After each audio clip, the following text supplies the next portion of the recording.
Hi everyone, my name is Carolyn Farrand. I'm the Director of Strategic Policy with the Office of the Chief Scientist and the Executive Lead for the Policy Analyst Recruitment and Development Program here at the department. I'm a strong supporter of telework, having worked 1 to 2 days per week from home prior to becoming an executive. I also managed a team in which I had 5 individuals that were in regions all teleworking. I was asked to provide some tips and tricks for managers to manage teams remotely.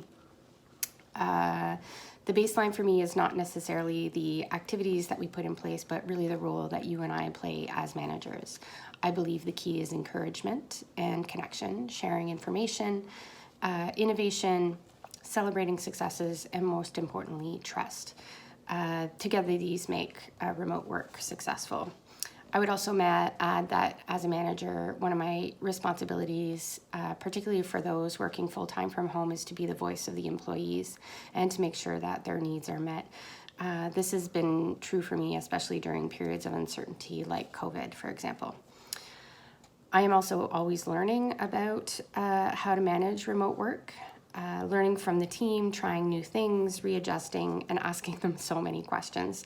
Some ideas have worked and others have not. So encouragement and understanding. Remote work is hard for some people, easy for others, and it's important to recognize that. There are days that I find where remote work hard too, and I share that reality with my employees. Maybe it gives them comfort knowing that it's not always easy.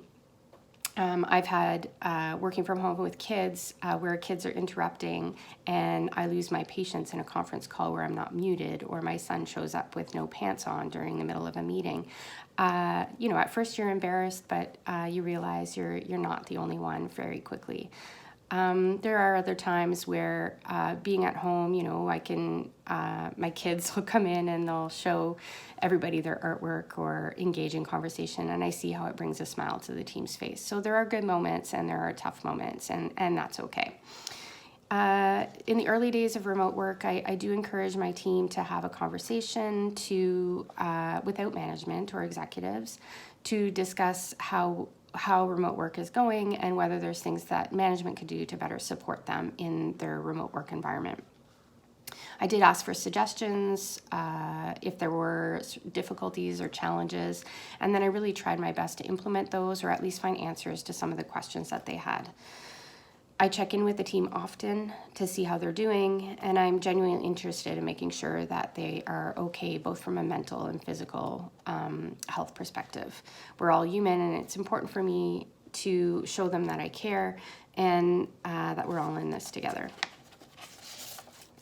I did learn that it's really important to share as much information as possible. So in the absence of hallway conversations and cubicle catch-ups, ensuring that employees are informed about executive conversations, decisions, and file advancement is really key. It was equally important that we take the time to make sure we recognize the hard work that the team is doing and the accomplishments that were made for each individual on a regular basis. Finally, I strongly believe that trust is critical to building effective relationships with my team, whether you're working remotely or in the office environment. I do not focus on the hours that they work, that they're sitting in front of the computer.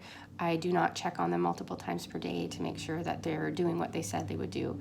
I encourage them to collaborate with others, to be innovative, and try new ways of doing things in order to achieve their objectives. I try to trust in the same way that I expect to be trusted by my manager.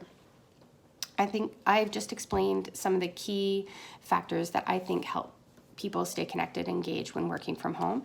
I have tried to come up with different activities, and some work better than others. So I'll give you a few examples of activities that I've put in place. So on Mondays, I send an email to the team, and right now during the COVID period, I'm counting up the days or the weeks, that we are in a remote work environment.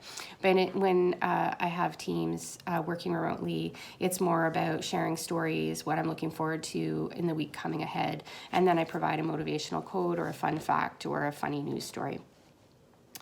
We now also have 2 team meetings per week, one which is focused on work, but the other is more of a chat. And I typically I find that they're more productive or people are more engaged when I ask a question and people have time to prepare. So something like, what is your biggest pet peeve? What was your worst job? What was your best job?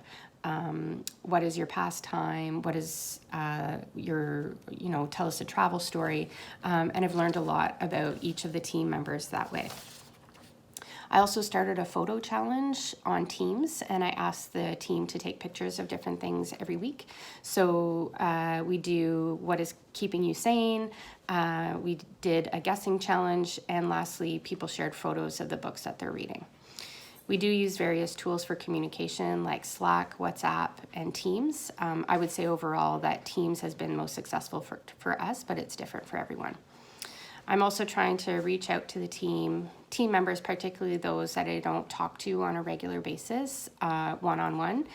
I do that. I try to squeeze those in at least 1 to 2 times per week to make sure that they feel connected and things are going okay and that they have an opportunity to ask me questions and I can provide support. So I hope that sharing my experiences on how I try to engage and connect with my employees has given you some ideas and suggestions that you might find useful. There's no right way to connect with employees, but leading with trust and empathy, I have found, is a good place to start.